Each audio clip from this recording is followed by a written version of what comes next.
Hello, I'm Daniel Watts with the EGM Institute, and I have a special guest with us today, Nancy Wilson, and this is the second podcast in a series that we're doing on the church's ministry to children with special needs.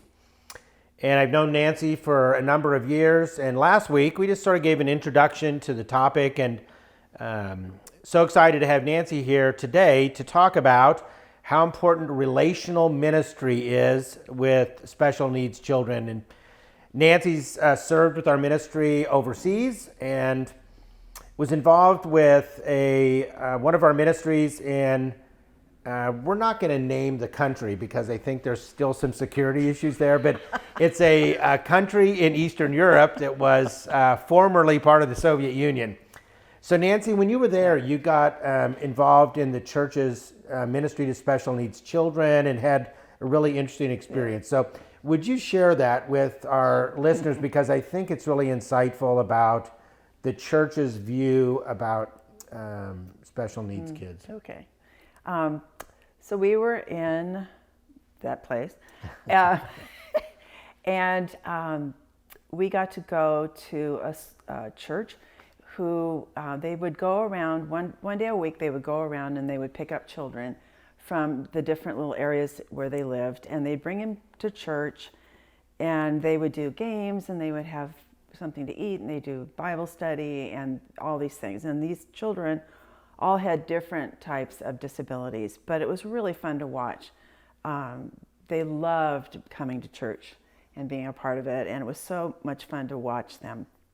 And then they told us a story, and we actually got to go meet this young girl of this girl who used to come because she was a little bit older now, and she used to come and every Wednesday and be picked up. And finally one day, after I don't know how many months, she was very haltingly, she couldn't talk because she'd had a stroke.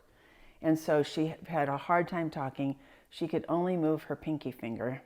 She couldn't, hold things. It was... the digits weren't functional. Yeah, they weren't functional at all, except for one.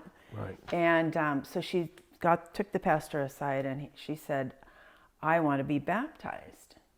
And the pastor said, "Oh, I'm just not sure that's a good idea. I'm really not sure." And in that part of the world, getting baptized is a big deal. It makes you like a member of the church, and it's much more significant than it is in a lot of churches in the United States. Yeah, no, they're very true. So his response was not super positive. Yeah, no, he said, I just don't think you understand what it is. And she very haltingly said, "No, I do understand. Let me tell you." And she told him about her Jesus and how much he meant. I'm going to cry. I love this girl. And how much he meant to her. And basically presented the gospel to this pastor. Back to the pastor. And he was completely blown away. And he said, "Okay, but we have to go talk to your mom first." Right, because in that culture, you can't just go baptize a child without the parents' approval. Yeah, of course. And so... Now, wait, do I remember right that they had to carry her down because it was there was no elevator, and she sort of was trapped in the apartment almost because she couldn't get out. So when the church came to get her, it was a big deal. It was a big deal, trying to get her up and down. I remember that, yeah. Yep. So he went to her home, and of course there was no dad because that is what happened back then. And the mom was an atheist. She'd never heard about Jesus because of the communism. And her daughter explained to her what she wanted to do, and her mother said, "I want to be baptized as well with you because I believe in Jesus." And so the pastor then, he said, okay, so then within, I think it was in the next week, they were both baptized together, which is just so sweet. But the best part is that the church could see that this young girl really was very bright, but because of her disability, she, really couldn't. It's like a couldn't. wall. Yeah. And but behind it is a... Yeah, a lot. And so they bought her I can't remember if it was I don't know. Anyway, so she could type. Some kind of computer device. Computer device. So she could type, and she could type only with one finger like this. And she writes the most beautiful stories. And so when we were there, we got to meet her, and she showed us how she would type, and they read some of the what she had just written for us. So it's an amazing. I was just absolutely blown away by her. I love that story too. I do too. I do too. It shows you how important relationships are and how that started with just the church wanting to reach out to her in a relationship. Yep. Well, so when you think about children and people in general, we all want to have friendships and meaningful relationships and somewhere where we belong relationally. And that's, I think, part of any great children's ministry. But when you think about special needs children, can you just comment on the issue of relationships and what that means in that context? I think we really want the children to get to know, the typical peers to get to know the children with disabilities. And I really think it's important to help the typical peers or people who don't have a disability understand and get to know these kids and to see that they're just like them. And yeah, they may look different, they may say things weird or whatever, but they're the same. They are not, I don't know how to put it, but I don't know how to put it. Well, I think there's a sense of no one's, we're not identical. God made you different than he made me, but we're all a child of God. And I think helping kids see that even though they're different, and just like a girl's different from you when you're a third grade boy, a child that has autism is different, but we're all children of God, and you love people regardless of that. Yeah. And teaching kids that, I think. Yeah, and I think it's important to also teach them that, these kids may have a disability, but they've got some good skills too. And oh wow, look how well this person can draw or color, or so they can understand, oh, okay, wow, that's pretty cool. So that they begin to see that they're very similar and that yes, they're different, but they have similarities and they can have When friends. you think about creating a relational environment with children in general, what some children consider to be a great relational environment isn't necessarily a great relational environment for another child.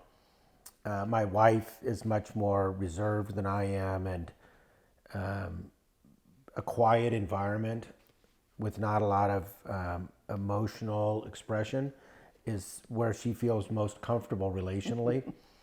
So when you think about special needs children, how do you create a good relational environment for them that is meaningful to them?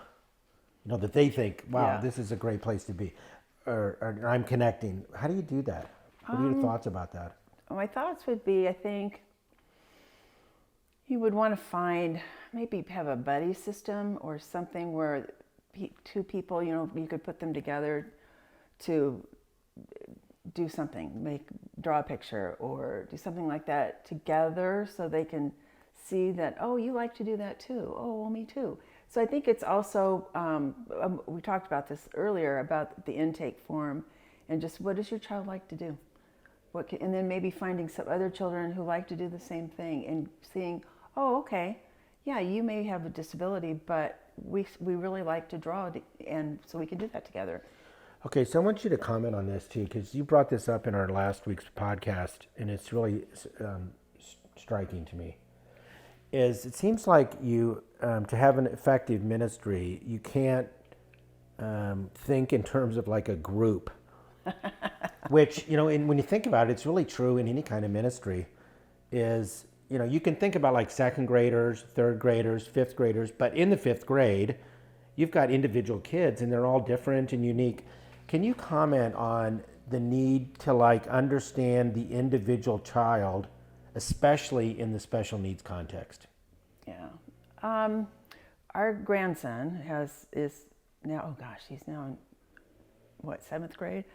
But in about 3 or 4 years ago, he made an acquaintance with a boy who has autism. And he's weird. And yet Just does things different, he right? just does things differently. And Weird in the literal yes, sense, yeah. Yeah, and the funniest part was our granddaughter had drawn a picture, and she was like 3, and she said, "Oh, look at my picture, isn't it great?" And he goes, "No, that's ugly." And they were like, "Oh, you can't say that. That's not nice, but it's ugly. Can't you just say it's cute?" Well, I'd be lying. I can't do that. Right. So, Right. I think relationally, you kind of have to get to know that person, because Jackson has now become, he doesn't really think about his friend being weird, and he enjoys him. And I And he think, probably knows he's not, like, all of his friends aren't that way. That's just, right. so I have to relate to him. yeah, in a special way, because Fantastic. he doesn't Yeah. know how to relate to people. And I've seen children like that. I've seen adults like that Oh, too. yeah. They Oh, just yes. say it straight ahead. Yep. No filter there. Yeah. So I think it's helping all the children to see that, yes, we all have differences, but it's not bad. And that makes us who we are. And God created us this way. And so I can be your friend, even though I don't want to sit someplace where it's quiet. Yeah. Okay, so when you're thinking about creating a relational ministry environment for special needs children, there's always the concern that I think people have that are sort of outside of the world you're in, that the children are going to do something, really different, yelling or maybe even getting agitated to the point of, hitting or violence or whatever. What are some strategies and tips you have for children's workers in terms of how do you create a relational environment when that sort of thing can happen, and how do you deal with it, and how's that just part of the relational ministry approach? Yeah. I think you kind of have to watch the students with, say, they have autism, and because you can tell when they begin to get agitated, and then you might want to say, "Oh, do you need to take a break?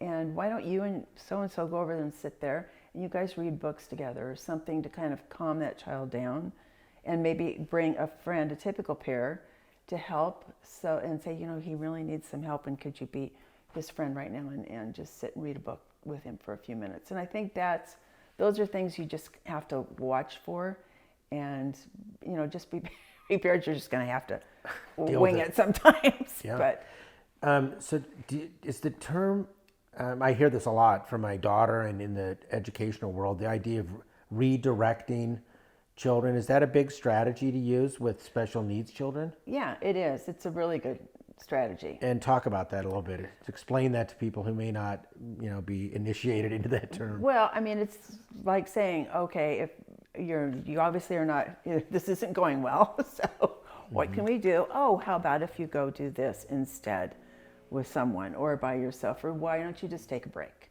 or things like that. So, yeah. It seems like part of the key to that would be really understanding the individual child and knowing what's going to be a good redirection for them. Yeah. That may not be for another child. And you really have to be a student of the children you're ministering to. Yeah, you do. And that's why I encourage the staff members or the teachers to find out what works with their child and what doesn't work with their child. Because the parents probably are going to know, right? And then The parents will know, and oh boy, they'll know. Right. And that really helps, because then you can say, oh, I know you really enjoy taking a walk. Let's go take a walk right now for a few minutes and look at the trees. And so it's kind of a redirect. Okay, we're not doing that now. Let's go over here. Okay, so I was reading one of your blogs, and you wrote about the boy who you were trying to get to sit down. Oh. So just share Bob. that, because it was just such a great, it was an example of this, where you have to relate to them in a way that is meaningful to them, not meaningful to you, and sort of a traditional way that you would do something. So yeah, share that story. I thought it was great. Okay, well, Bob was one of my very favorite students, and he was in my first class. And he has an auditory processing problem. And so, you can be talking to him, and he's looking at you like, I have no idea what you're telling me, because sort of the in ear, in the ear, not the other. But it's a real thing where and sometimes the impulse gets to the brain, the part of the brain, and he understands it, and sometimes he doesn't. And so I was saying, Bob, we were in a group of people, and I'm like, Bob, sit down. Sit down. And he was looking at me like, yep, your mouth's moving. Don't understand a word you're saying. And I thought, oh, crud. And you get frustrated as a teacher. And I was like, sit down, Bob. And he's like, and so finally I thought, okay, what can I do? Yeah, So, sit down, talking. It's like a normal relational interaction that's going nowhere. Not happening. So I finally got a piece of paper and I wrote, sit down. And I showed it to him. And he looked at me and he goes, sit down. Oh. Because he probably knew you were frustrated. Yeah, and he went over and sat down. So there are things like that where you just have to, talk to the parents and find out what works and what doesn't work. Well, I would imagine you probably knew that from having worked with him, but Yes. in the moment you sort of... Exactly. Yeah, but it finally came to you to Like, connect. oh yeah. Well, it just, it's really, I've taught for years how important it is when you're doing ministry to children, not just to think about developmentally appropriate in terms of the age level and so on, but the individual. And, because kids are different, even in the same age group. Yeah. And this is really a big message, is that you got to study every individual child and figure out how to relate to them. What a great message. Yeah. Okay, so if a children's worker is listening in today and is trying to create a special needs ministry to children in their church, how would you encourage them to create a relational ministry environment, and what are some encouraging words you could offer to them? I think what's encouraging is that these are great kids. Yeah. And you just have to figure out what works with them and what doesn't. And, be there and, try to get Bob to sit down and try to, just talk to the parents and find out, talk to the child. What do you like doing? What should you be doing right now? And I really think they're great kids. They really are. They're wonderful. They're funny. And you just have to be, aware of how they get through life. So. Well, I would imagine that creating an environment where children feel like they belong and that they have a relationship with the leader and other children means a lot to the parents. Mm-hmm. And so we want to encourage you as a children's worker to